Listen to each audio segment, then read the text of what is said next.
perguntar uma coisa. Você disse que não tem muita violência.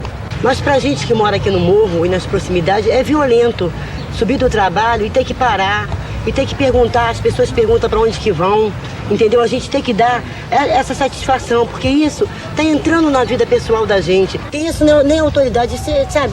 Tá se tornando uma coisa, um poder, uma pessoa que tem o poder de interpelar o outro, não deixando que as pessoas se visitem, se curtam, se namorem.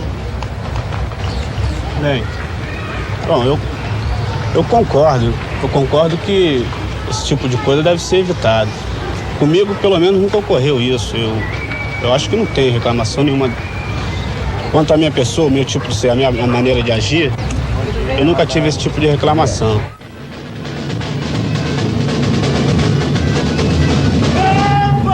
Pintou sujeira, ralou malandragem, maloco fragante.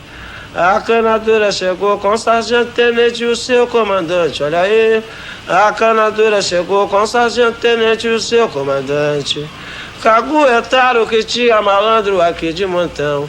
E os tira vieram munidos de matraca, escopeta e pastor alemão. E quem marca bobeira vai ser grampeado e depois terá que explicar tudo certo ao doutor delegado. Não vai dar pra dividir, daí esconde a muamba e sai batido. Quando o malandro é de verdade na briga, não gosta de sair ferido. Por quê?